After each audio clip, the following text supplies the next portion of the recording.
কিছুই তো রাখো নাই নিজের তারে, ভালোবাসা দিয়েছো উজাড় করে।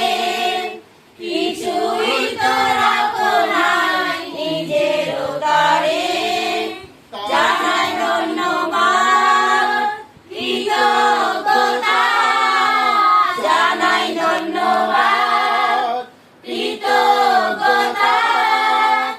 আমি তাই সুরে সুরে,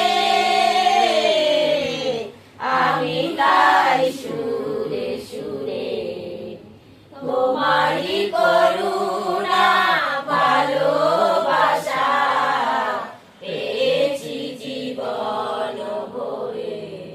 যত আমি পেয়েছি অনুগ্রহ, তোমারই হাতে কাজ জানি তো সেও। যত আমি পেয়েছি অনুগ্রহ, তোমারই হাতে কাজ জানি তো সেও। জানাই ধন্যবাদ কৃতজ্ঞতা, জানাই ধন্যবাদ কৃতজ্ঞতা। আমি তাই নিচে যখন থাকি ছিলাম আমরা নিজেদের নিচের ঘরে, অনেক গরম অনুভব করেছি না? পাখার হাওয়া কাজে দিচ্ছিল না। অনেকে যাদের ফ্ল্যাট আছে তারা বলতে পারবে দাদা আমার ঘরে জানলা দিয়ে অনেক হাওয়া আসে, কিন্তু যাদের জানলা ছোট ঘর আছে, ফ্ল্যাট বাড়ি নেই, তাদের জানলা খোলা আছে কিন্তু হাওয়া প্রবেশ করে না। এটার মধ্যে দুটো কারণ মানে আছে জানেন।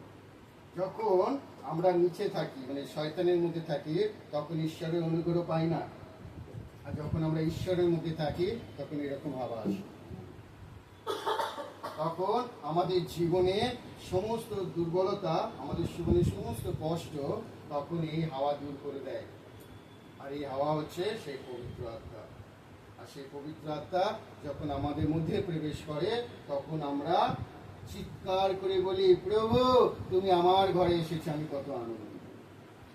কেননা পবিত্র আত্মা আমার মধ্যে যদি প্রবেশ না করে আমরা কেউ ঈশ্বরে আরাধনা করতে পারবো না। খ্রিস্টীয় ধর্মতে আমরা গর্ব করি যে আমরা জীবন্ত ঈশ্বরকে পেয়েছি, মৃত ঈশ্বরকে পাইনি। আমরা গর্ব করি যে আমাদের প্রভু যিশু জীবিত আছে, কোনো প্রতিমাতে নেই। আমরা গর্ব করি যে আমাদের প্রভু পিতার দক্ষিণ পাশে বসে আমাদের জন্য প্রার্থনা করছে। আমরা গর্ব করি যে পবিত্র আত্মা ঈশ্বর আমাদের সঙ্গে রয়েছে। আমরা গর্ব করি যে প্রভু বলেছেন যে আমার মধ্যে থাকে সে আমার রাজ্যে থাকিবে। প্রভু বলেছেন যখন লিখিত